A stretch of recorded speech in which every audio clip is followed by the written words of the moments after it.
It's your daily dose of Donna. Happy Monday. It's Monday, October 21st. This is the Mondayest Monday there has ever been. You want to know why? This is a Monday where we have a plumbing leak, where it's dark in the morning. You know those Mondays? Like it was the Monday where I woke up and I was like, there's no way. It was 6:15. I set my alarm. I said, there's no way. It's 3 in the morning. What is up with these mornings? And then I said, "Hey Siri, sorry to set off all your Siris. Hey Siri, what time is the time change this year? Like the daylight savings or what day?" Because I thought surely it has to be this weekend. Like we got to switch this stuff up. The mornings are so dark. It's November 3rd this year. That's late, no? Isn't it usually before Halloween? Oh my goodness, it was a toughie. Today was a toughie, but we're going to get through it together. Why? Because I am convinced that Cody Brown has officially just started talking in his confessional solely for podcast material. We actually had a pretty decent episode of Real Housewives of Potomac. We have so many other little random stories I want to cover, and so many things I watched over the weekend that I want to talk about. We have a lot to go over. So let's just get right into the show. I can't wait to talk about everything today. I am so excited about all of you guys that are already here. I just wrapped up listening to Jeff Lewis, and I want to talk about a couple things that were talked about with Kelly and Rick. You know I love when Kelly and Rick are on that show. So let's get into it. This is your daily dose of Donna. Everyone do the snake with me. Do the snake, do the snake.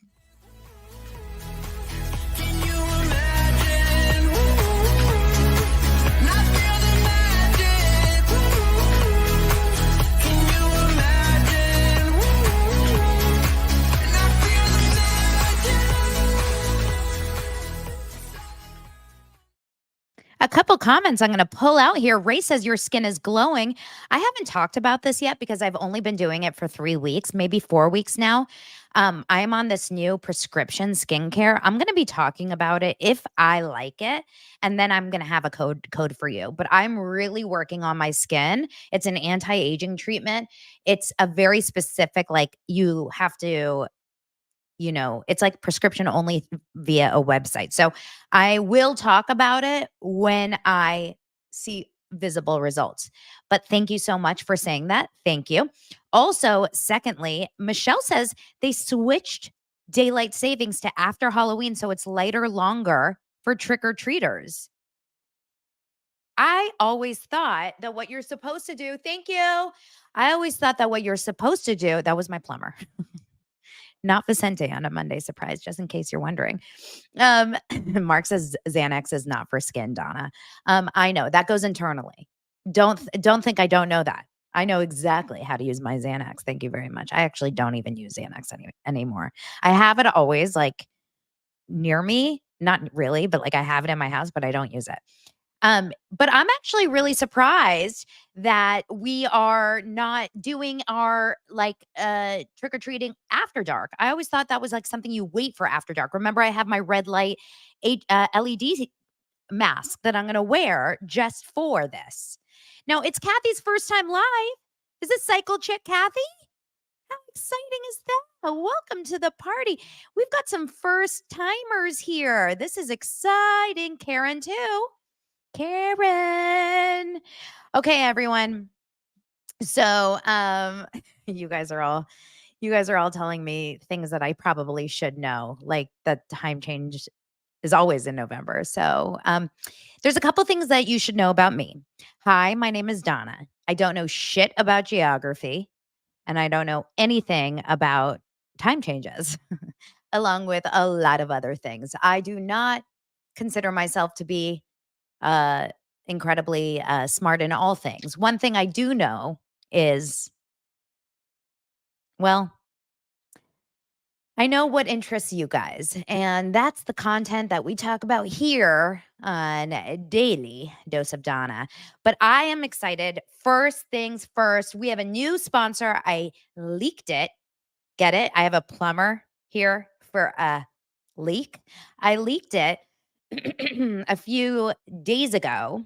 Remember how I told you guys that I never wear a bra? Now, men, I know that this is kind of out of your wheelhouse, okay? Unless you like boobs, which maybe you do. But I don't have to wear a bra because I have very, very small, itty bitty titties. I'm part of the itty bitty titty committee. If you are too, let me know. The problem is sometimes when I'm not wearing a tight shirt, I have what I would say, like, I wish I had something that can, like, kind of, hold on. Like, imagine this doesn't even do it justice. Like, yeah, like, like a little ping pong ball. Okay. And it doesn't look good. I mean, this actually doesn't look bad, but just like it looks a little bit pointy. It's got a little bit of a point. It's like not really, there's a little nipple. And sometimes I'm like, I really wish I had a bra. The problem is, I hate an underwire and I hate that like cut in your fat situation, like that bra fat situation. So I am not a fan of wearing a bra ever. But this, I found the solution, and it's Honey Love. Honestly, and I'm not joking, and I have used this myself. I told them I want to try it myself before I talk about it, and I am obsessed. So let's be honest. How many of us dread putting a bra on in the morning? It's uncomfortable, it digs in, and by the end of the day, all you want to do is rip it off. And Honey Love is not one of those kinds of bras. Ray says Honey Love Beans. This is really, truly the new thing it is. It's completely changed the bra game. Their bras are wireless, no more painful underwires, but they're still incredibly supportive.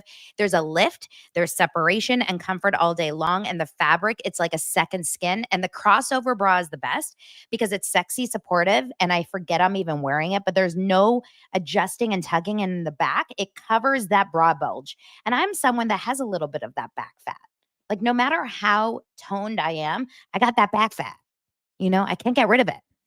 They don't just have bras, they have shapewear, tanks, leggings, all designed for comfort and confidence. And they have a limited time sale. So right now, if you go to honeylove.com/daily dose, honeylove.com/daily dose, you get 20% off your entire order.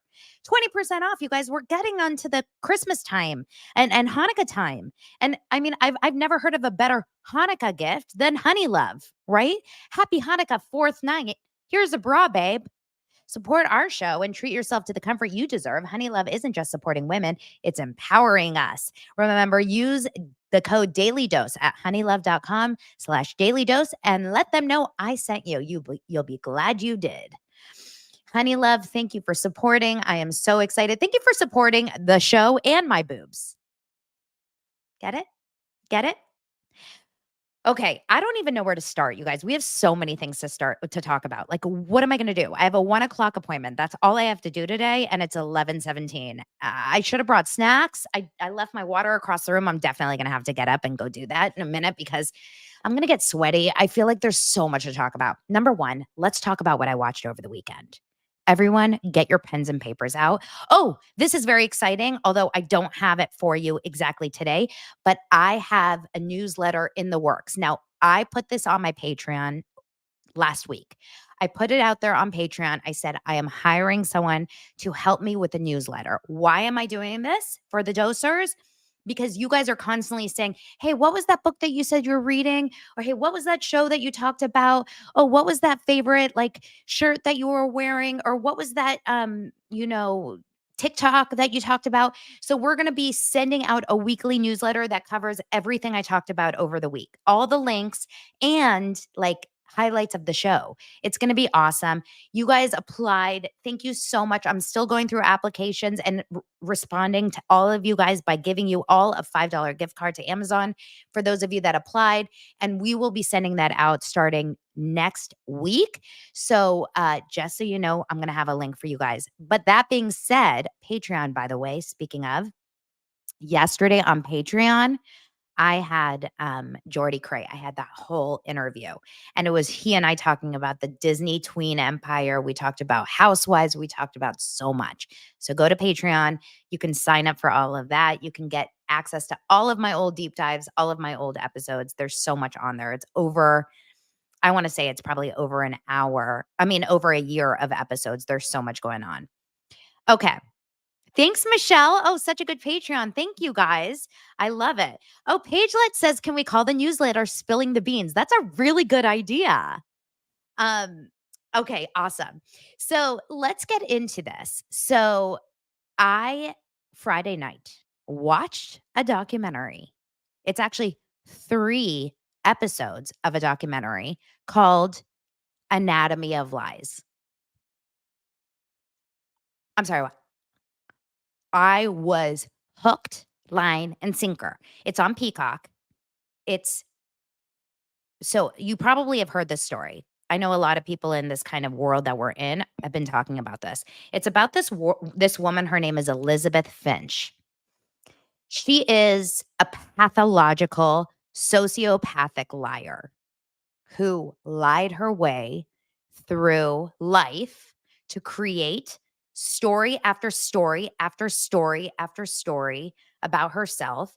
And meanwhile, created an incredible career and life for herself through her lies as she wrote her way through all these different shows and then ended up being a co-executive producer on Grey's Anatomy for many years. So many different things came out about this woman through the years that she had lied about. For example, the main story is that she was lying about her cancer journey. I'm not giving anything away because the entire show is about her lies. Her cancer journey, her abortion story. She lied about being not only a victim of, but then a friend of and being part of the cleanup journey of the Tree of Life synagogue shooting in, where was it? Was it Pennsylvania or Philadelphia? I can't remember exactly. She lied about being abused by her brother. She lied about being abused by a director on the show Vampire Diaries. Pretty crazy. She so I worked for Kevin Williamson, and okay, long story. My first casting boss after I worked for Joey Paul, that was on That's So Raven. I went on to work as a casting assistant and then an associate for this man, Greg Orson. He's amazing. I love him. He is he was Kevin Williamson's like prime casting director. So they did Dawson's Creek and they did a bunch of other shows with Kevin Williamson. And when I worked with them, we were doing other things with Kevin Williamson at that time. And when I left and I was doing other stuff with Disney as a casting director, they went on and they were doing Vampire Diaries. So I was aware of all this Vampire Diaries drama. So she basically screwed over one of the directors on Vampire Diaries, lying about her harassment. So people like her screw over. I should get away honey love beans here. It's just been sitting there.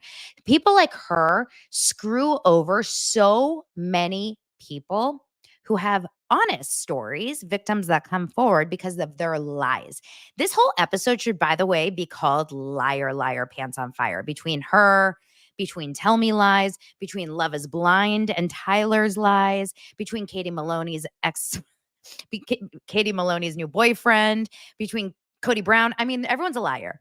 So anyway, there is so many crazy things that this woman had gotten away with for years and years and years. I just wonder, it's like what is wild is not only how she was able to get away with it, but how much she kept pushing the lines. And it kind of keeps me, you know how we were talking about the Diddy stuff, and I know that there's another story about Diddy today that a lot of you guys have sent me. It is on the front page of Page 6. It's on the front page of everything that I've seen today. I can't get into it. It is so disturbing. It's about a 13-year-old girl. It is so disturbing that it's so like I'm not going to talk. I can't touch it, you guys. I can't. We're supposed to keep it light and tight. The point is that there is a serious um problem with certain people who push the limit almost to see how far they can go without getting caught. And I almost wonder if this is like, is that the sociopathic behavior with this woman, Elizabeth Finch, with people like Diddy, with people like OJ Simpson that like get caught, get let off get let off and then like do things again. Like, how can I get caught? How far can I take it? I feel like there was another story recently that we did this about. There was that story about like my like worst ex ever or something. We were like talking about there's a lot of people like this. It's just so crazy. Certain behavior types that are just so they can't. It's like one lie could have been enough. And just saying you have cancer when you don't have cancer could have been bad enough. But that wasn't enough. Now she had to say that she was a victim of the Tree of Life shooting. Now she had to say that her brother abused her so badly. And it gets even crazier, you guys, because then it got she checked herself into like a PTSD hospital. And then she got herself like kind of interweaved with the character she was writing on Grey's Anatomy. But the worst story I thought out of all of it from Anatomy of Lies, the worst story, I mean, what she did to the woman that she ended up, getting in a relationship with is disastrous. But seriously, that woman, thank God, because she exposed her. But what she did to that other writer, meaning she took that other writer's story of being birthed by like a product of rape. She took her story, wrote about it on an episode of Grey's Anatomy, and then won all the awards for it. And never once said, this isn't my story to tell. This is her story. Never thanked her in the award.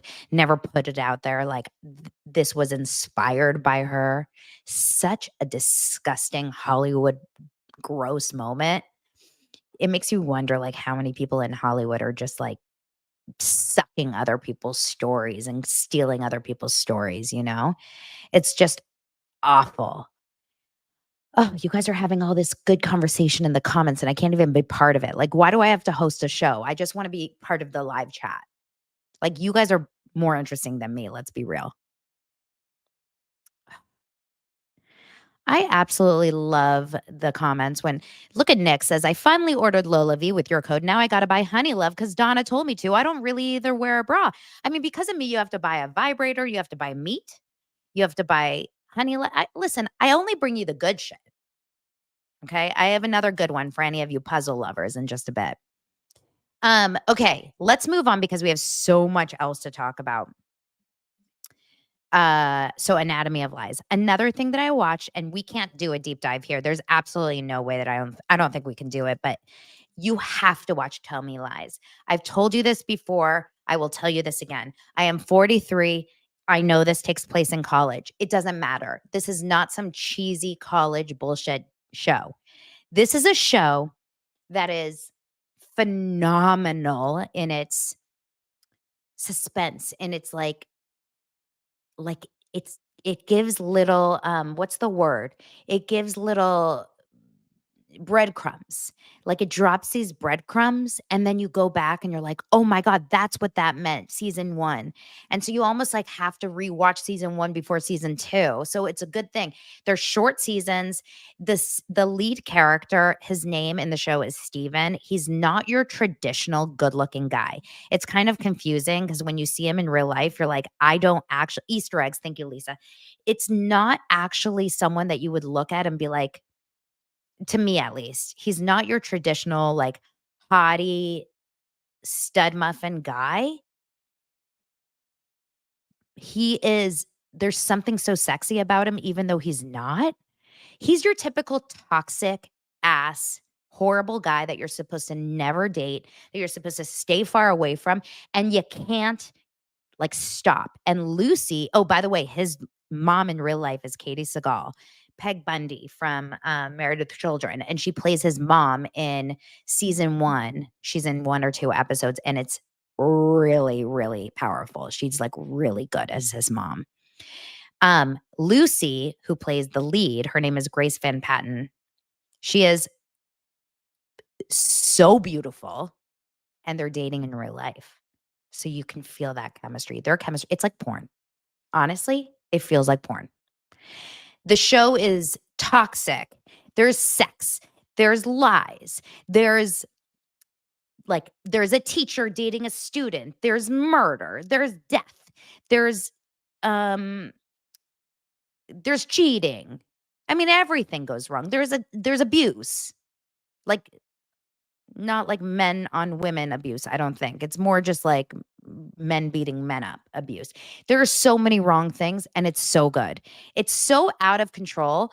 Oh, this is good. Like a lot of you guys are saying that you wouldn't have gone through the first episode had you not like heard to get through the first episode. Like a lot of people.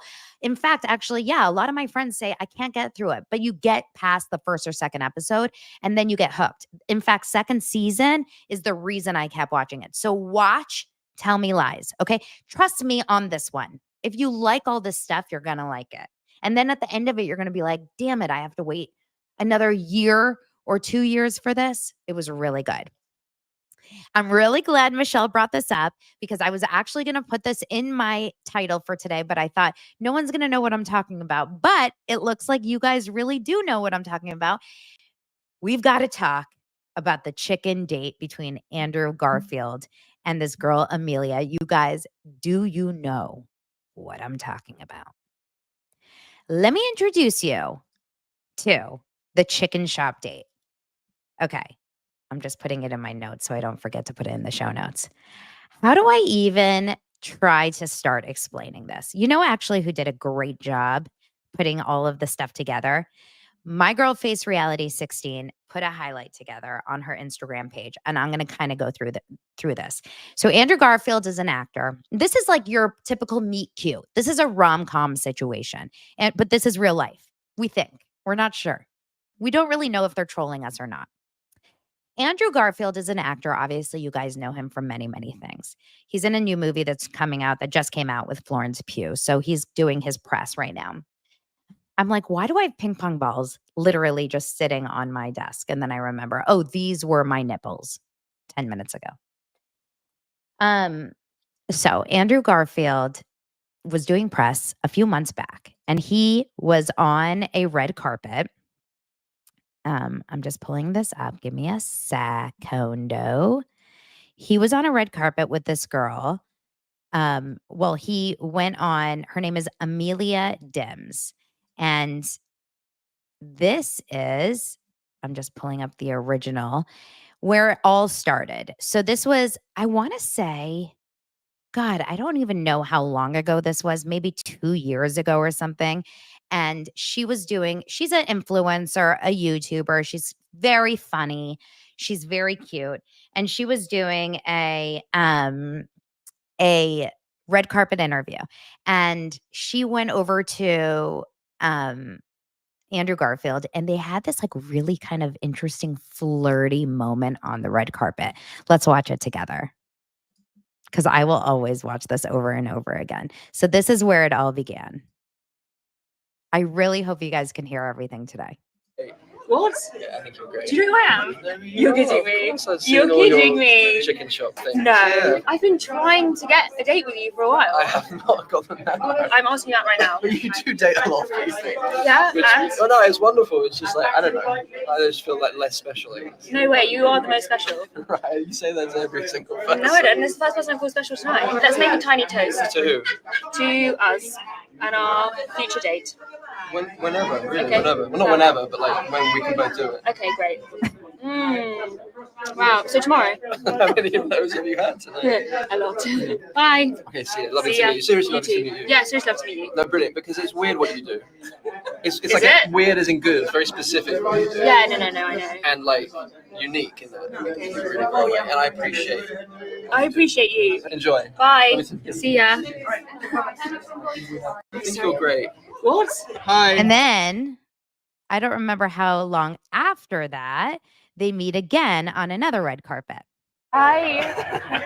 How are you? We must stop meeting like this. I only ever want to see you What? at a, on like a, that's not the end of the sentence. That's not the end of the sentence. I only ever want to see you in these kinds of situations. What about other kind of situations? Not interested. Not interested.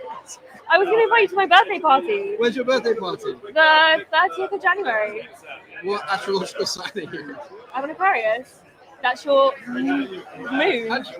If you have a sun sign that's the same as the moon sign of someone else, It's not good. no, it's good. Oh, it's good. Yeah. Why is that an issue? Well, because I don't think we should explore this. Okay, well, I'm not even asking to. I know, but I'm just like, You're the one who's obsessed with, stating- you're obsessed with me. that's what I'm saying. I'm Okay. scared of what it could turn into. Okay. And I'm not ready It'll for be that too kind of much. thing. I'm not ready for it. Oh, okay. Well, I am. Wait. Hi. Hi. Okay.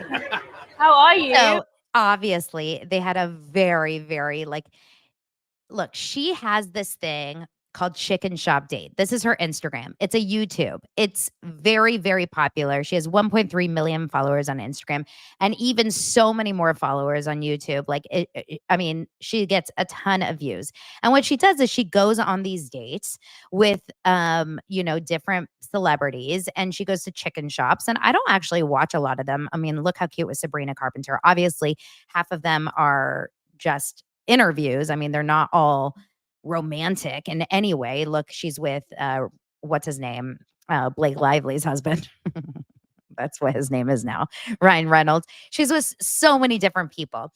But she is very funny and she does a really good job interviewing these people. But something about her and Andrew Garfield is like obvious. There's an obvious connection. So when she finally gets to see him and go on a date with him, I mean, she announced that this is all coming out, and people are going, "Look at this is Andrew Dominguez's Instagram. He's running towards it. That's so cute. Everyone is like so excited about it, and they finally get together and go on their date. And I'm just going to play the little Instagram moment of it. And we're all like hoping that this is actually a real thing. I feel like it maybe is. You guys, what do you think? Let's watch the little clip. Snog, marry, avoid. Go on then. Tom Holland. Tobey Maguire. Amelia Smallberg. Oh, this is unfair. What? This is really unfair. You turn the screws on me. Okay. Oh no, because God, that's hard actually. I don't want to avoid any of you really. Okay, but you have to. Well, I have to avoid you then, because What? I can't do that to either of those guys. I can do it to you. Are you because, kidding me? No, I'm not kidding you. I'm going to do it to you. This It's is called exactly what flirting, Amelia. This is called flirting. Snog, marry, avoid. Go on then. Tom Holland. Tobey. There was another clip that's even better. Hold I on. actually don't care if you're an Oscar winner or not. But I would be hotter. No, you're already like kind of hot. I actually don't care if you're an How Oscar. cute are they? And this comment is the best. It says, I can't believe the best rom-com of 2024 is an 11-minute promo interview between Amelia de Moldenberg and Andrew Garfield. I guess that's her full name, de Moldenberg. It's so... No, I don't know what I want. Okay. You haven't got to know what you want. You have my number. Do I? Yes. I You do. asked for my number at a party. I did. No, I don't know what I Come want. on, you Okay. guys. They have to date. I feel manipulated. I don't Good. like games. Good. I don't like games, Amelia. Well, it's just fun. Is it fun Well, for the person for that's me, it's like fun. pulling the strings? Yeah, yeah. Yeah. It's- I don't like. You don't like it? I'm cutting them. I feel manipulated. Come on, you guys. They have to date. He just broke up with his current girlfriend. He was dating a witch. That's what I kept reading. I kept reading that they were dating. He was dating a witch. He just broke up with a witch. Did you guys read that too? Am I on crack? Did I read that he dated a witch? Doctor someone? Anyway, it's like legitimate chicken shops. Like Jennifer's like, what are chicken shops? Like KFC, like fried chicken. Yeah, like fried chicken. You know, like Wingstop, like just like random fried chicken shops in random cities. I love it. She is so genius. He is so cute. They must be together. By the way, he recently lost his mom. If you have ever experienced grief in any way, you must watch the clip of him on Sesame Street where he's talking, I believe it's Elmo, where he's talking to Elmo and talking about how he's dealing with grief and losing his mom. It is quite possibly one of my favorite clips ever in the history. Andrew Garfield is up there on the top of the list. Move over, Craig. Move TF over. Andrew Garfield, the accent has won me over. Andrew Garfield, you are the man of the hour. Do you guys agree Andrew Garfield may be the man of the hour right now? Okay, speaking of not the man of the hour, Katie Maloney has got some issues. Did you guys hear all this stuff? So last week, and I didn't even report on it because everyone in the world was excited about this. I didn't care about this so much. Katie Maloney talked about this. I have a new boyfriend. The world was like, "Ah." All of a sudden, the world became obsessed with Katie Maloney in the last season of Vanderpump Rules. She's not my cup of tea necessarily. I don't feel like she and I would ever be friends in real life. I think she's a little bit too I would annoy her. Let's be real. I would annoy the shit out of Katie. I'm like way too high strung for her. Like she's too emo for me. We would not be on the same page. She would be like, "Ew, you're too like happy." And I'd be like, "You look upset always."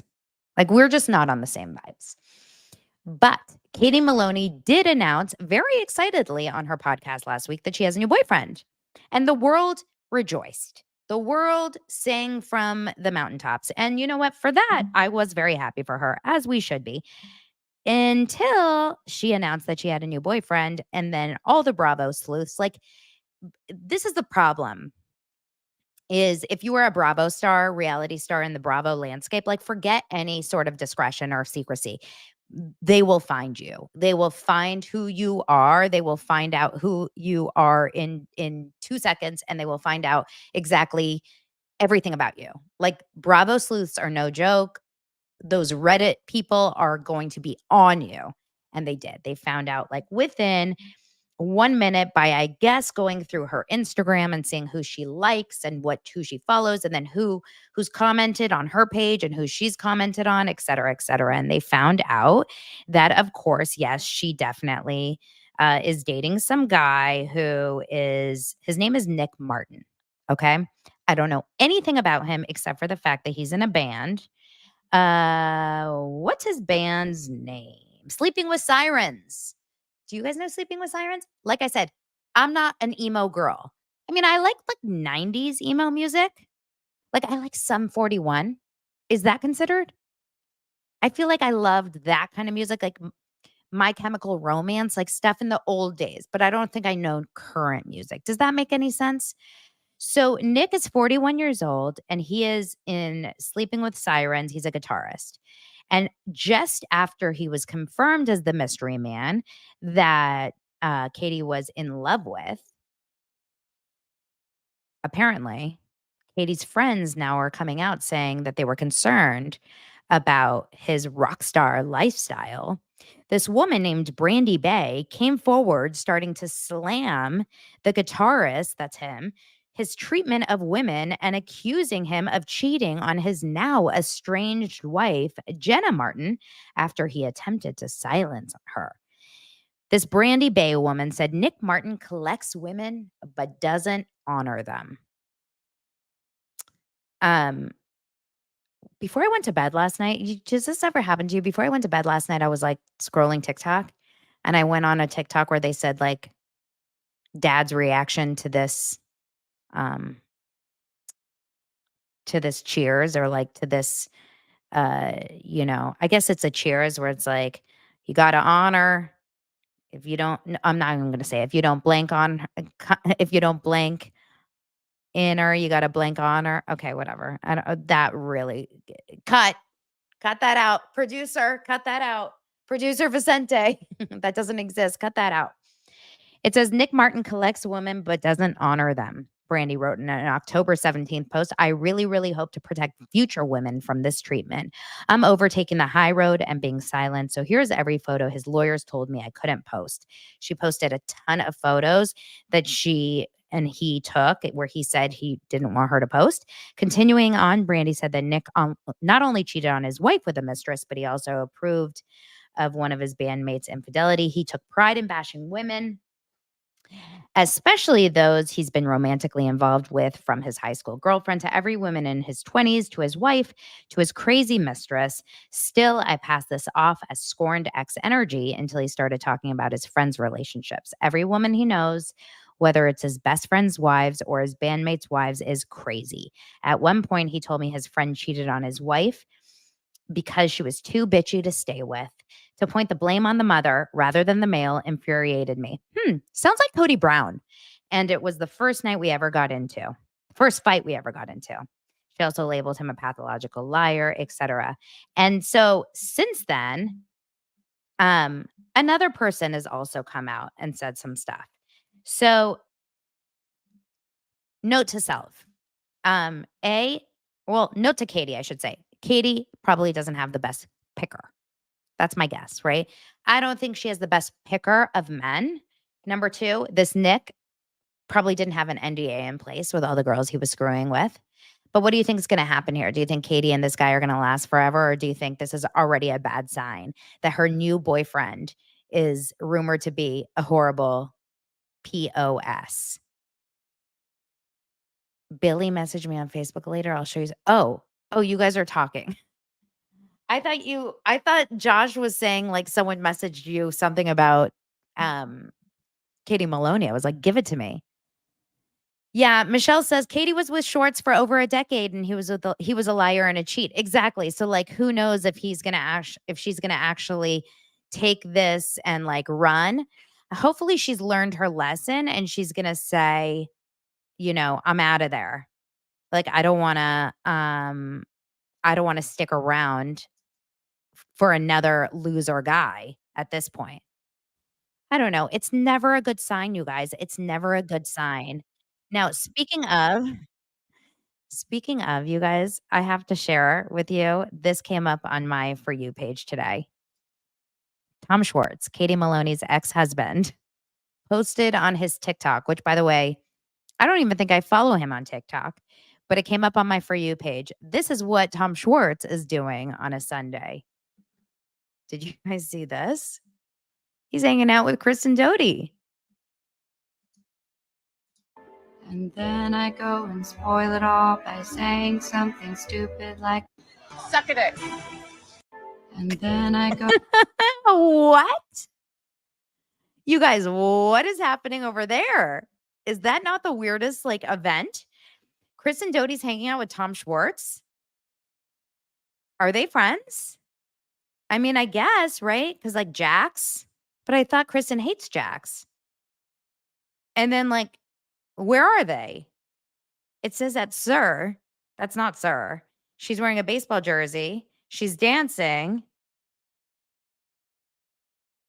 It's kind of odd. Michelle says she should have stayed with the Weird Al. You're talking about Satchel. We all miss Satchel. Okay.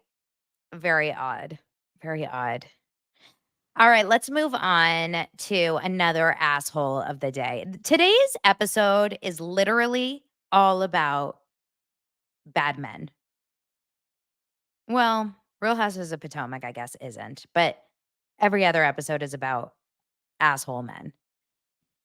What are we going to do about Love is Blind, you guys? I feel like I need to do a Patreon just on Love is Blind after the weddings because it's the worst season of Love is Blind ever, but never before. Meaning the casting is horrendous. The chemistry is awful. The couples have dropped left and right. Literally, I think one couple is there's only one couple that is actually good. Only one couple. And they're so sweet that they're boring beyond. They're all so bad. It's like you couldn't get worse couples together ever. However, we have one guy that takes the cake as being the biggest piece of shit you can ever have on a Love is Blind ever. And that guy, his name is Tyler. We've talked about this a little bit briefly before. Tyler is the father of 3 children. He didn't put it on the application, but then passes it off on the show after he already proposes, goes to Mexico, finds this girl that he's like, we are obsessed with each other. This was a couple that was so good that they were boring. And it almost felt like they were just so incredibly in love with each other that remember they were praying over everything. They were praying over brushing their teeth. They were praying over, eating a papaya. They were praying over putting on a shoe. Those are the couples you have to worry about. The ones that are like overdoing it a little bit. It's the ones that say, I am such a good person. I'm such an honest person. I'm a facts person. Those are the people that you have to worry about. It's the ones that can say, I'm a piece of shit sometimes that are the good ones. But they are they are actually Mark. Mark says, I want them to do a season of Love is Blind where everyone is actually blind. Where they pick people just on how they smell. Where they're like, your breath stinks. By the way, can we talk about that for a second? Chemistry for me is so essential based on smell. How many times have you ever gone on a date? We need to have this conversation. How many times have you gone on a date with someone? This is serious. And you smell their breath. Maybe at the beginning, maybe towards the end when you're saying goodbye and you're having a kiss, maybe when you're about to. We have a big problem. What do you think actually people are thinking when they meet for the first time? Because they're smelling each other for the first time. Let's be real. And some of those people have bad breath. There's no way that every single person on Love is Blind has good breath, especially because they're nervous. Let's be real. Like it happens. Sometimes when you're nervous, your stomach is like doing all kinds of funky things. I think I guarantee you half of the couples break up because of bad breath. That's all I can think about, by the way, when I watch anything is bad breath. Does anyone else have an obsession with bad breath like I do? Obsession. Ray brings up bad breath doesn't seem to matter on Tell Me Lies. Yes, because in one scene, they wake up, Pippa and Wrigley, they wake up and then immediately they are French kissing. I could vomit before I French kiss before. I can't even think about French kissing in the middle of the morning. It's all I think about when I watch TV. Like, I don't like it. And I don't want to watch. And so I always think about it with these people. Okay, anyway, let's get back on topic. Donna, maybe I do have ADHD, huh? I do. I'm sorry. Okay, so let's go back. This Tyler guy, he probably doesn't only have 3 kids. He probably does have bad breath too. I can guarantee it. He's praying over his bad breath right now. So the craziest thing is that when they get back to Washington, D.C., so now they've already been in Mexico, they're engaged and they're planning their wedding. And he's like, whoops, by the way, he tells his girl, I am a sperm donor. She goes, what? Yep, I'm a sperm donor of 3 kids to my gay friends that needed, sperm, but I don't know them. They don't know what I look like. I have no relationship with them. And Ashley's upset about it and kind of like concerned that you have 3 kids out there, but you have no relationship with them. So I guess I'll be okay. And moves on because she loves him. Except guess what? He's lying because not only does he have a relationship with them, apparently, allegedly, according to one of the lesbian mothers, this is how it went. He donated sperm for one kid to these 2 lesbian ladies. Okay. This is allegedly according to one of the moms. They had the kid. Then those women break up. The next set of kids are twins, and he naturally was able to conceive that baby with one of the moms. Meaning, I don't know, Sex Ed 101. I watched Tell Me Lies. There's a hole and then there's Dame.com. Okay. He had sexual relations with one of those moms. But not to mention the fact that there's so many pictures of him with those babies in matching pajamas, playing games, toys, going on walks. This boy's a liar. The boy's a liar. I can't handle it. What a piece of shit. So his ex is, okay. his baby mama's ex is now talking about it. She's all over TikTok. She's coming on out. She's like, this is crazy. And the worst part about it is the kids. And this goes back to like Potomac, and we'll talk about it in a minute. It's all about the kids. Jeremiah, Mia's son, he's going to have to deal with it. These kids are going to grow up and they're going to have to Google it and realize this. But Bree Thomas is one of the mothers of Tyler's 3 kids. And she is just like done. She's releasing these videos and she is just so upset. She's like, he is not just a sperm donor. He is the father of all of these 3 kids. And he is a father-like figure for them. He's not just, whatever. He sent texts saying, "Are you okay with me being in the life? We've had deep discussions about it. She's agreed to it." Like, every single thing about this man is a lie. What I don't understand about Tyler is how you think that you can go on a freaking national, international, huge TV show on Netflix and not have any of this stuff come out and not have anyone figure this out. Like, did he think that he was doing something that no one would see? How in the world did no one know this? A lot of you guys think Kristen is pregnant, by the way, Kristen Doty. This is like, that's a left turn. That's based on the video I just showed you. I didn't hear that. So I just don't understand that not only did he think he was going to get away with this with the world not knowing, but you're going to seriously walk down the aisle and not tell your future wife, because he was full on planning on proposing or marrying this girl, I think, right? I mean, it didn't look like he wasn't. And so I don't know. Now we have 1 more episode or 2 more episodes on the 23rd. So Wednesday, we don't know. Like, what's going to happen? Is this going to come out before the wedding? It has to come out before the wedding. It has to. This poor girl, like, she needs to be told by someone. And I wonder, did the producers not even know at this point? It's really bad. Hold on. The whole point is he didn't tell his fiance. She seems like she would be cool with it. In the life, look at that video again. Oh, look at the video of Kristen. Sorry. You guys want me to watch the Kristen video again? Okay, let's watch the Kristen Doty video again. You guys are all telling me she's definitely pregnant. Oh, yeah, she's definitely pregnant. I just saw it. So this is like a thing? Has she just not announced? Let's do it with the volume off so we can just rewatch it over and over. Oh, yeah, she has a huge belly.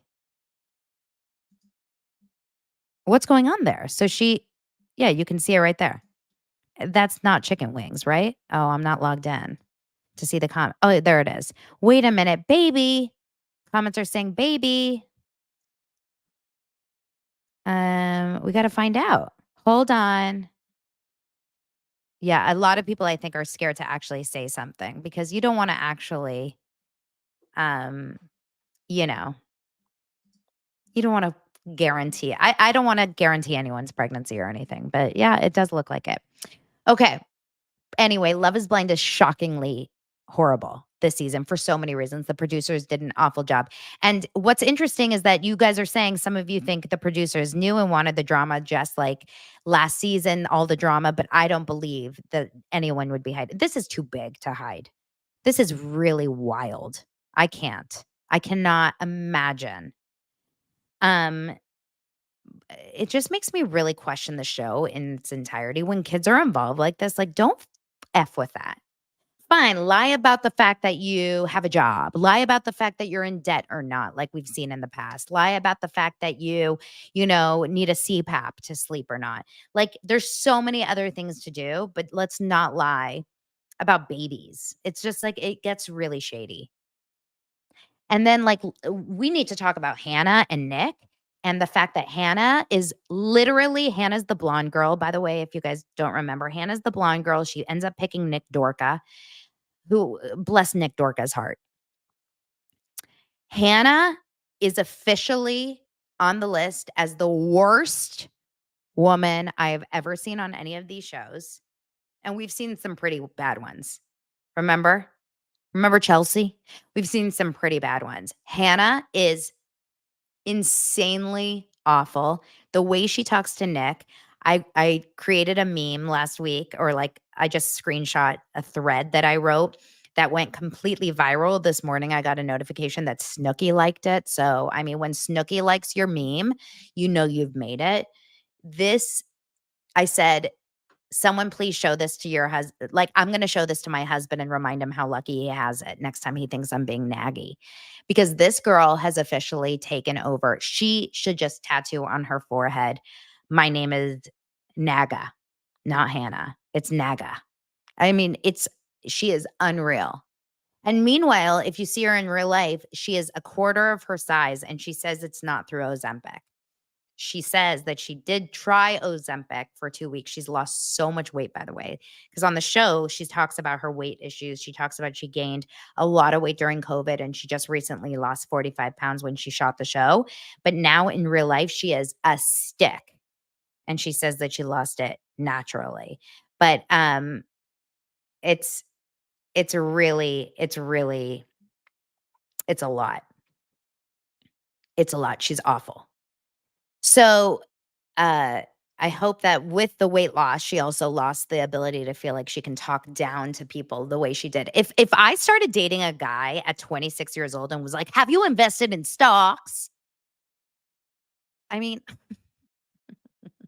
I don't think I've ever like yelled at Lance and been like, "Have you invested in stocks?" At 26 years old. By the way, have you invested in stocks, guys? Like, should we be? I have, actually. I just did like 4 years ago, though. Like, I did at 38. I don't think you have to do it at 26. It's smart too. But this is not like, don't take my advice. Like, go to Dave Ramsey or like Jason Tardik. Like, there's people out there that talk about money. It ain't me. Oh my God. She's awful. Awful. Nick, how often do you vacuum? He's like, what's a vacuum? How often do you vacuum? He's like, once a week. She goes, oh, what? You're a slob. I vacuum once a day.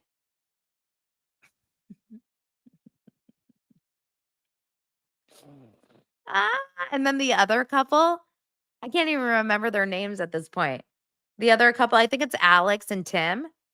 And he just broke up with her. He was like, you're a bitch. I never want to see you again. She's like, can I just eat my chicken wings though? She was so hungry.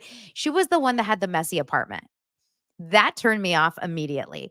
That was the girl whose apartment they went to. And she was like, sorry, I was packing. And you walk in, it's like hoarder's paradise. Like there's no pathway for you.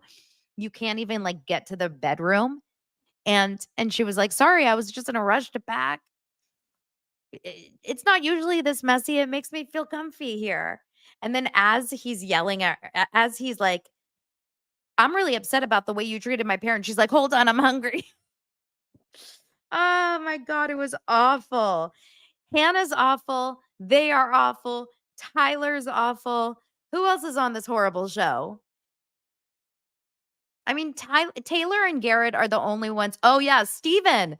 Steven, the guy that was texting Kinky while he was he was sexting with kinky butt stuff during a drunk sleep test. I mean, this was a mess of a show. He was like, I like it in the butt. And she's like, I love you.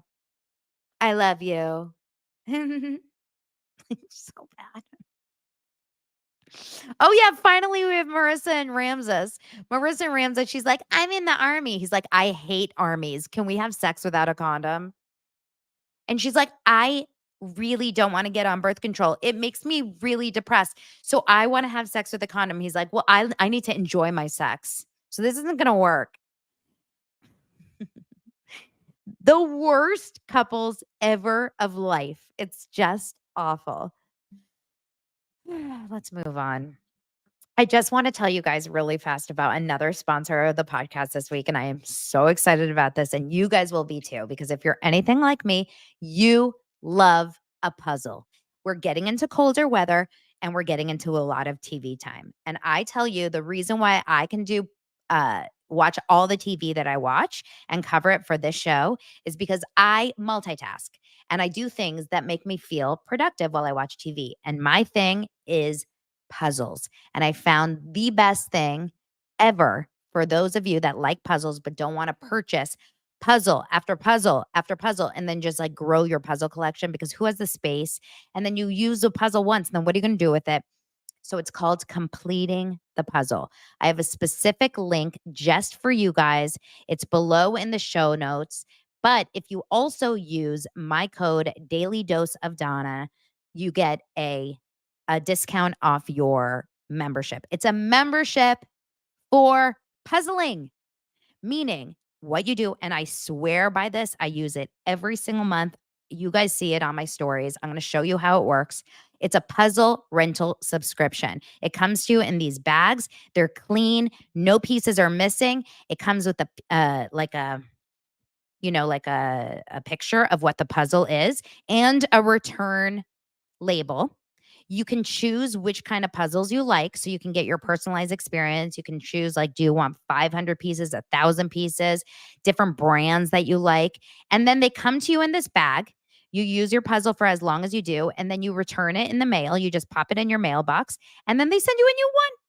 It's the best thing ever. And when you get started and you sign up, you can choose beginner, intermediate, expert, all these things. It's so genius. So make sure to go to completingthepuzzle.com. You can click on the link I have right below. That's officially my link. Or you can go to completingthepuzzle.com and use my code Daily Dose of Donna. I'm so excited about that one. Yes, and I was worried about like dirt. There is no dirt, because I was also thinking about it. I don't know what they do to clean it. It doesn't smell. It's not dirty. It's nothing. There's no like random like dust or dirt or hair or anything. I've not seen anything in it. So it's just like going to the library for books. It's amazing. Okay, let's move on. Let's quickly do Real Housewives of Potomac and then end on Sister Wives. Real Housewives of Potomac last night was actually good. I'm going to be honest. It was better than the first episode or last week's episode. I thought last week's episode was bad. I was kind of not feeling it. I didn't love this kind of Karen takedown of Giselle moment. I was just kind of like, why are we doing this? But last night's episode was interesting. And I don't know if I saw this on a Facebook group. I don't know exactly where I saw this, but I saw a comment somewhere, and then I was like, oh my God, this is really what's happening. Real Housewives of Potomac last night was a bunch of different scenes of different kitchens. Go back and rewatch it. Every scene of Real Housewives of Potomac last night, I think every single scene, maybe not every, but like 90% of Real Housewives of Potomac was in kitchens. It was the craziest thing I've ever seen. It should have been called Real Kitchens of Potomac. RKOP. It was like, I couldn't believe it. It was like, I saw the comment and I was like, oh, that's funny. Like, that's so weird. And then I watched the show and I was like, wait, why? Why is it all in kitchens? It's like they only shot in kitchens last night. But I mean, here's what I think. I'm just going to kind of go through like the cast of the season. I really don't like Ashley. I don't know what it is about her, but she triggers me in a way. Maybe it's her bunions now that I know she has bunions.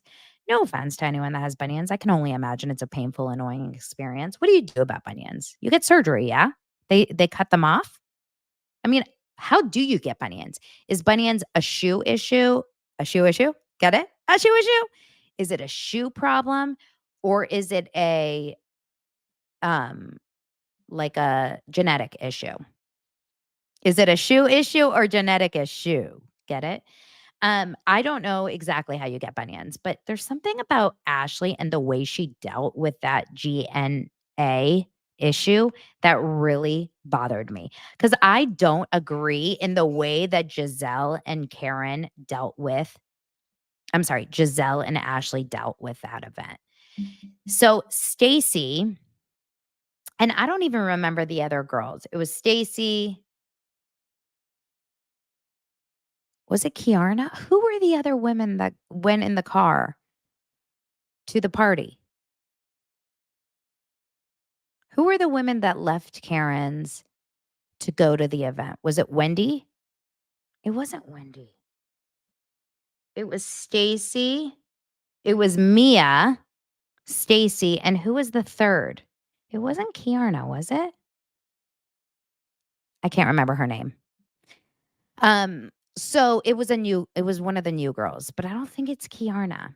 Anyway, they go over in the shuttle and they get there at 8:03. And what's crazy about this is Ashley supports Giselle making such a big like to do about getting them out of there. And I didn't agree with that. I didn't like it. Jassy, that's who it is. Jassy's the one that's dating a Kansas City chief, right? I was like, this is actually really weird. Like none of it really made sense. I understand that she was taking it out on Karen. We found that out later that Giselle was taking it out on Karen, but she was taking it out on them, but she was mad at Karen. It's pretty embarrassing to go to an event. You left another event. You're driving in traffic, going across town to get to your friend's event. You get in there and she's like, get out, security, making a whole deal. I was pretty upset for those girls in that moment. And then have the balls to laugh about it and come downstairs with a QR code. Like you should still, donate to the event. I'm sorry. Ashley pissed me off in that moment. I was not into it. I was not feeling, the high horse of Giselle and Ashley in that scene whatsoever. We had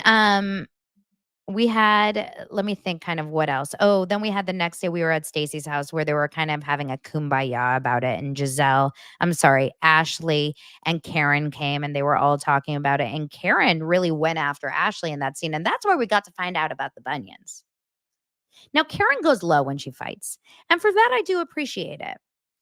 Kelly Dodd was on Jeff Lewis this morning and she mentioned something. I'm just going to do a little left turn here. Kelly Dodd was on Jeff Lewis this morning and she mentioned about Tamara and Shannon.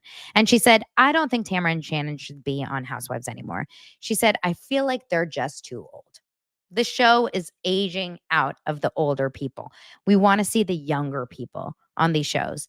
And I thought to myself, I don't know about that because like Karen Huger is a huge part of Potomac. And I don't think people are dying for like the older people of Potomac to leave, right? Are they dying for Giselle to leave? Are they dying for Karen Huger to leave? I feel like we're okay for the older women to stay as long as their storylines are good. It's not about age, I will cover it. If I have a moment, I'll tell you about the Kelly Dodd conversation about Tamara. I was actually pretty surprised. Anyway, Karen holds nothing back. That's the one thing about Potomac is like these women say whatever's on their mind. It's almost like first show. Like they just don't give a crap. There's no nice like niceties, right? Karen's like, you were shady. You gave me that Uber gift card, for a reason. And then of course Karen again says like, I could have died in my DUI. Ashley's like, you could have killed someone else. And Karen's like, but I could have died. That's the thing about Karen here is that we have no problem here. Like we have no accountability here. Karen's still not able to say like, I made a mistake. Karen is the victim of her own doing. It's really like frustrating, right? It's really frustrating. So anyway, they get into a big fight. And then we have a great scene between Wendy and her mom. I love Wendy's mom, where Wendy's mom is making some really disgusting looking fish meal. And then we find out this whole other story about Wendy's mom. Wendy's mom used to be best friends with Wendy's husband's mom. And then they stopped being friends. And then Wendy and Eddie got married. And so Eddie's mom doesn't like Wendy. And there's some sort of weird situation going on there. I don't know. I just really enjoyed that scene. I like Wendy's mom. I always kind of find that dynamic funny. Meanwhile, we have maybe I was just like really tired last night that I really enjoyed this. Because I'm like, did anything really interesting happen? Like nothing really happened. We had a whole scene with Kiarna. And that's when I I was not interested in Kiarna. I have not. I have not. No, I can't take that on. You know what I mean? Like, I just couldn't take on another story with someone that I don't care about. Now, Giselle and her family, I always am interested in. Giselle had her 2 daughters getting ready for a prom, homecoming, one of those. And she had her ex-husband, the baby daddy, come. I imagine ex-husband, right? I didn't missay that. And it's very cute. They had a really nice time, again, in the kitchen, but they had a really nice time and chatting about everything. And then we see Giselle, a big storyline for Giselle is her kids.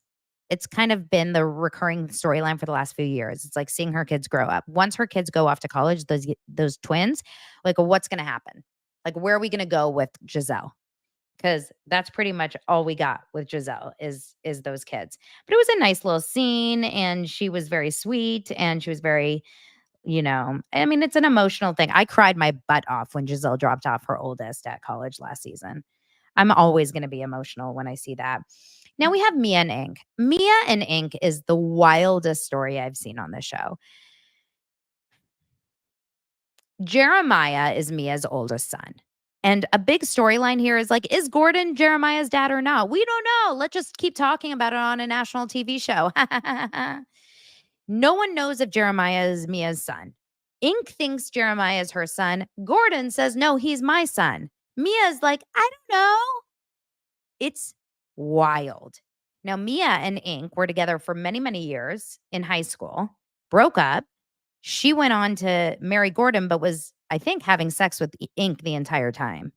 Now she's finally out with Ink. She's with Ink, and they get an Airbnb half the time because Gordon lives in the same building as Mia and comes up to clip his toenails and stuff, or like to help with the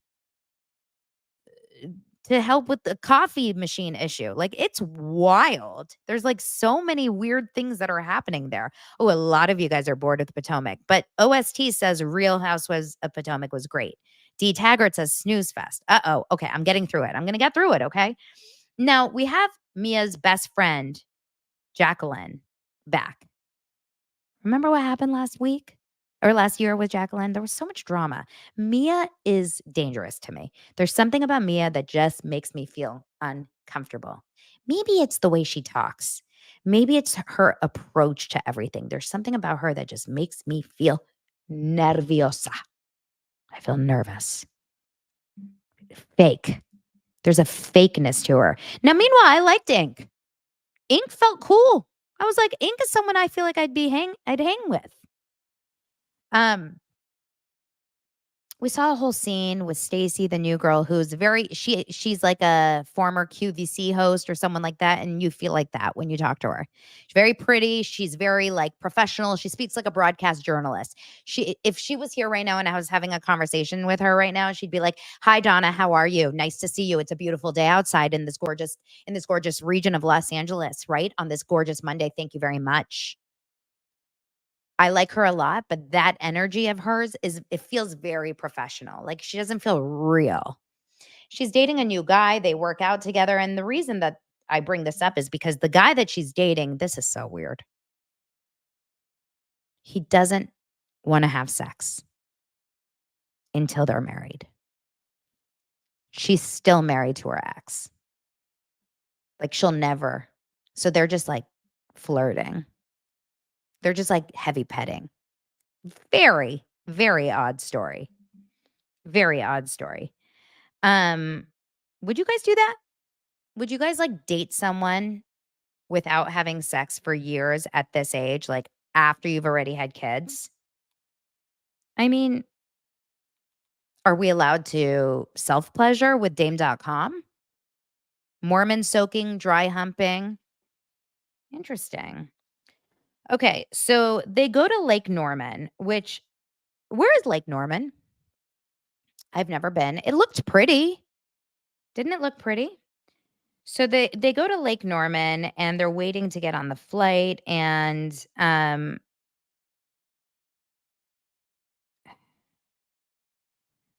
where are they? Oh, this is probably where I zoned out because I'm like, I don't remember this part. They're at some meal. Oh, this is when they're at that meal. They're at a meal talking about their trip, and they're just talking about everything, and they're kind of connecting, and Giselle is apologizing. Giselle's being very sweet. Giselle's being nice, and everyone's shocked. And I believe it's because Robin is no longer on the show. And this is when Ashley kind of outs that Stacey has a new boyfriend, and Stacey is not happy about it. Stacey is pissy that Ashley outed it. But I just seem to remember that we just watched him on the show. So I don't understand how you out someone that just put him on a TV show. So that was a little strange. Then they ended up going to anyway, they ended up all chatting and having a good time, and then they got on the flight and they go to Lake Norman. Did anything else happen? Oh, they get in the cars. Wendy's like, "It's my birthday." She says it to everyone. Something happened right at the end. No, that's it, right? They just get there. Oh, Mia's like, "Karen, tell us about the DUI." And Karen's like, "You can read." And Mia's like, "Karen, it's everywhere. Like, just tell me." And she's like, "I'm not going to talk about it." And so that part of Karen, but I get it. She's in the middle of some sort of a legal situation. She doesn't really want to get into it. So I don't know. Okay. We're going to move on. By the way, let's move on. Sister Wives. I am convinced Sister Wives is 100% a show just for us to make fun of it. Like, that's not a real show, right? Cody only does what he does just for us. There is absolutely no way that Cody actually is this much of a douchebag in real life. Like, it can't happen. There's no person that is, this bad in real life. It's not possible, right? You can't have someone this bad in real life. Oh, yeah, you can. His name is Cody Brown, and he is on our TV every single Sunday. He's still passing through the Coyotes. Like, why don't Coyotes ever come to Coyote Pass? Are they all in Los Angeles? There's never a Coyote in Coyote Pass. Like, what the hell? There's so many Coyotes in LA. Yesterday, I was walking Murphy up the hill here in Sherman Oaks, dead on with a Coyote. And I froze. I didn't know what to do. Froze. I was doing a voice message to Zach Peter, and I froze. And then I called Lance. I was like, "I'm looking at a coyote." He's like, "Scream, like yell at it." And I was like, "Ah." Like, I didn't know what to do. Coyotes have run from Coyote Pass. They wanted to get away from Cody. Not only did Mary and Christine and Janelle leave Coyote Pass, all coyotes have left. Like, every coyote has asked for a spiritual abandonment from Cody Brown. Every coyote has left Flagstaff. It's unreal. We see Christmas in the most worst Christmas. It's the worst Christmas of your life, right? It's a Christmas of Robin and Cody and all the girls. I mean, all the kids. And they're like, "We've got so many unwrapped gifts, and those are Cody's." And Cody's like, "Robin loves to wrap gifts." This is their fodder, right? Like, can't. Like, everything that Cody and Robin do is cheese on wheels. Like, it's literally, they're the worst. Then we, of course, have Christine's house, which just looks fun. Christine's house looks fun. Janelle's house. Janelle is obviously like, I don't think Janelle has ever cooked a day in her life. I swear. Janelle is like, "Oh, all of a sudden I realized like a lot of the things I wanted to eat weren't there because I don't cook them. So I was looking up recipes. I didn't even know. I didn't realize that the pies just didn't make themselves. So I realized I had to cook." And so, but she seemed happy too. She was in North Carolina. She was living her best life. Everyone was happy. She was at Maddie's. Like, everyone was happy. Even Mary. Now, Mary, everyone had their own iPhone footage for Christmas. No one had money. They didn't send crew for this. Okay. They weren't at that level. But Mary had an iPhone that was not even good footage. It was as blurry as you can be. Okay. It was dark. It was blurry. It was 3 women sitting on a couch doing cheers. And she said, I wear my sunglasses. The future's so bright, I have to wear shades at night or whatever she said. And she's not even wearing shades. Like the joke didn't land. Nothing landed. It was awful. So we see a couple Christmas scenes and it's kind of random. Like it doesn't really fit. Then we go through a whole scene, a very cute scene of Christine telling her entire family, all of the kids, about the fact that she's dating David and do you like him and whatever. And it's very sweet. And they're basically like, I like him. I think I really like him. And the only one, you know, that is a little bit on edge is Isabel. She's like, you guys are very flirty with each other. It's a little uncomfortable for me. And I think, knowing Christine, that she is tonguing the shit out of David whenever she can. Like Christine is wanting to get finger banged under the dinner table, like during Tuesday night dinner. Literally, like Christine is so horny. Do you guys agree? Christine has never felt this turned on in her entire life. She is so turned on. She's like, you guys can tell me to slow down and I can't. Like I have never had to, go through so many different pairs of underwear, if you know what I mean. Is that too much? Was that too much for this show?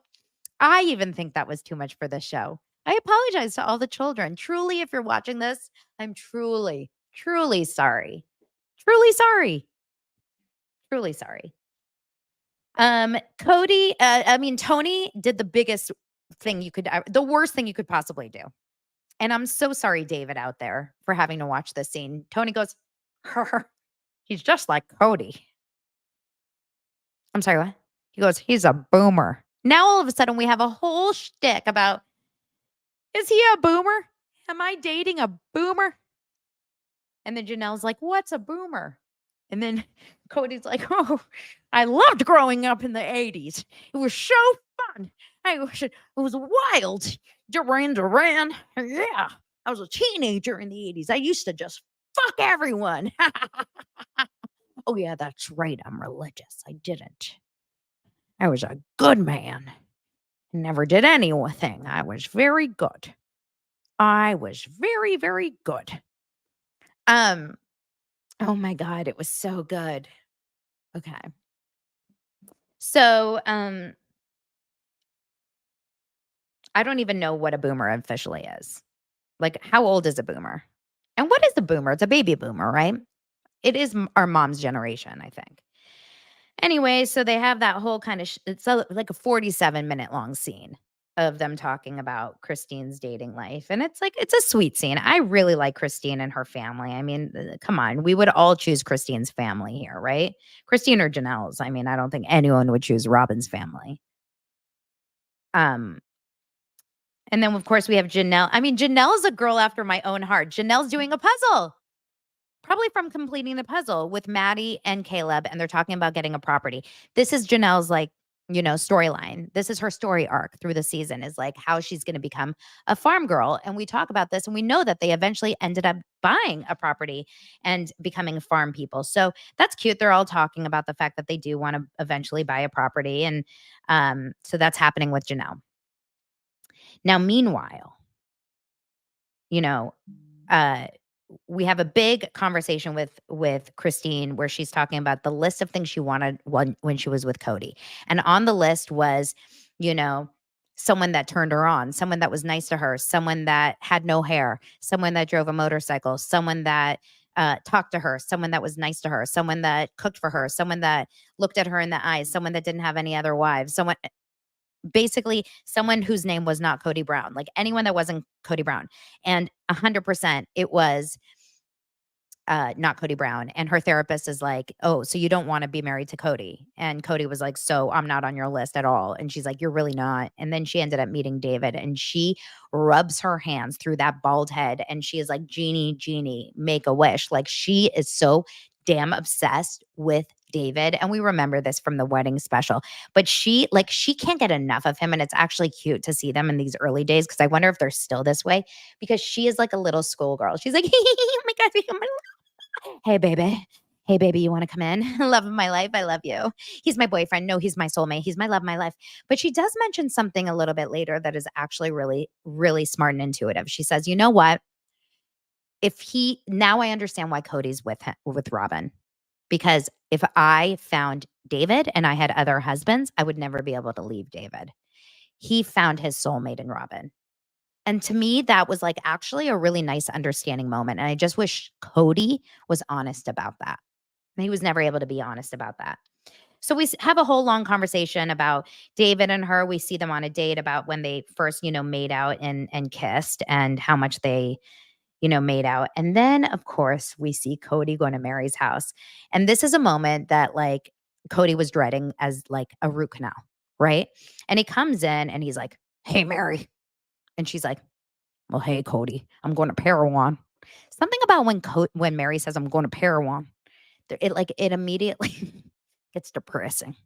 Like we're with Christine. She's like, hey, baby, I love you, David. Let's eat some tiramisu and let's have some good sex tonight. And then she's like, I'm going to Parowan. Like it's like such like happy sad. So Cody is like, I don't love you, Mary. And she's like, I know. And he's like, but it's your fault. And she's like, it's my fault. And Cody says something in a confessional that says, if I'm in love with a woman, it's her fault. So if I'm not in love with a woman, how is it not her fault? And this was the moment. This is the 100%. This is the epitome of Cody Brown right here, right there, folks. Cody Brown is the guy that says, if I treat you well, it's because of you. If I treat you like shit, it's because of you. If I hit you tonight, it's because of you. If I love on you tonight, it's because of you. If I give you something, it's because of you. If I, cheat on you, it's because of you. I have never in my life hated anyone the way I hate Cody Brown. Cody, if I punch you in the nuts, it is 100% because of me. I hate you. I want to punch you in the nuts hard. Okay? I am condoning violence currently in this moment. I think if I met Cody, it would be like a collective nut punch from all dosers around the world. We would all go, ow. I really hit my knuckle there. Was that karma? Now, Mary is taking some credit. She's like, this wasn't all on him. I mean, Mary did try to cheat on him. Remember that. But that's because he wasn't into her. They weren't into each other. But this is a piece of shit like I've never seen. This is a narcissist. This is the official narcissist definition. It's not, I don't love you anymore. I'm so sorry. It's, I don't love you anymore. It's on you, dude. You fucked up. Like he's not taking responsibility for any of it. Gross. Gross times 1,000. The only reason he is sitting there with Mary is because he doesn't like the fact that she went and got that spiritual dissolution of their marriage and calls it abandonment. It makes him look bad. And he's like, you will not say that I abandoned you in public. It's not okay. You will not say it. And then he said also, Robin told me she will also punch me in the nuts if I do not invite you to Christmas, and I really want you there at Christmas. By the way, why? Why are we doing Christmas before we're talking about Christmas? Get your editing shit together, sister wives. That's weird, right? We just saw Christmas. Now we're talking about Christmas? He's like, my wife told me I had to get you over to Christmas. She's like, oh, I'm going to be in Parowan with the real loves of my life, Jen. Parowan. I'm going to Parowan, Cody. All my hairspray is there and my eyeliner. And my self tanner, my bronzer. It's wild. This man deserves nothing. Can you imagine Robin watching this? There's no way Robin saw that confessional and thought, that's a good man. Now, after all of this, Cody says, you know what's crazy, Mary, you know what's crazy, Mary? I actually like you right now. Can you imagine? And for the first time, Mary smiles because you know what? At the end of the day, she actually felt good hearing that. That's how sad this is. It actually made her feel good to hear that he actually likes her right now. What a sick human being. He's a disgusting human being. He can go in the Tom Sandoval, John Jansen pile. He can just drop on in there. Ugh. What a piece of shit. Louis Ruelas, jump on in. Jax Taylor, the water's warm. And meanwhile, the juxtaposition between Murray and Perwan and and the tendrils, the curly ramen hair tendrils, going over to bald hair David saying, I love you, Christine, baby. I love you. The juxtaposition is so obvious. It's like the dark and the light. And on that, I'm going to leave you after this 1 hour and 30-minute long episode. I love you guys so much. That was a fun one.